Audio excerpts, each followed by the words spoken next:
70-80 ہزار کی لیڈ سے جیت رہے تھے.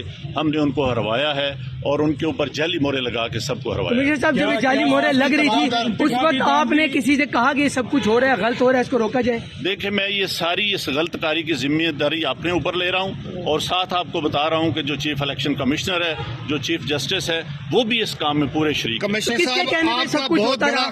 یہ اتنا سب کچھ جو ہوا آخر کس کے کہنے پہ ہوتا رہا؟ کیوں پریشر پہ تھے؟ کس نے ایسا کیا؟ میرے اوپر کوئی دباؤ نہیں ہے. میرے باپ دادا بھی انگریزوں کے خلاف اور سکھوں کے خلاف جنگیں کرتے رہے ہیں، لڑتے رہے ہیں یہ ملک بنانے کے لیے. اب میں اس ملک کو توڑنے کا حصہ نہیں بن سکتا. کمشنر صاحب، آپ نے راولپنڈی کی بہت بڑی خدمت کی ہے، آپ نے بڑے بڑے میگا پروجیکٹ میں 24 گھنٹے کام کیا ہے. یہ بتائیے گا کہ آپ کو کمشنر چیف الیکشن کمیشن دباؤ میں لا رہا تھا کہ یہ کریں سارے کام، لوگ جیتوں کو آپ نے ہرایا، آپ کو نیند کیسے آتی رہی؟ کس طرح آپ کا ضمیر جاگ گیا؟ دیکھیں، میں نے راولپنڈی کے لیے 16 گھنٹے کام کیا ہے. میں نے یہاں رنگ روڈ بنایا ہے، دوچا ڈیم بنایا ہے، ہولی فیملی ہاسپٹل بنایا ہے، جم خانہ بنایا ہے.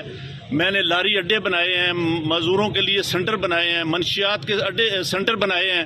سب کچھ میں اپنے ملک کی بہتری کے لیے کرتا رہا ہوں، لیکن آخر پہ میں نے جو اس ملک کے پیٹ میں چھرا گھونپا ہے مجھے وہ سونے نہیں دیتا. میں یہ سکون کی موت مرنا چاہتا ہوں. میں جو میں نے ظلم کیا ہے مجھے اس کی سزا ملنی چاہیے، اور باقی بھی اس ظلم میں جو لوگ شامل ہیں پولیس بھی شامل ہے؟ ان کے نام بتائیں گے جو لوگ آپ کے ساتھ یہاں پر تھے؟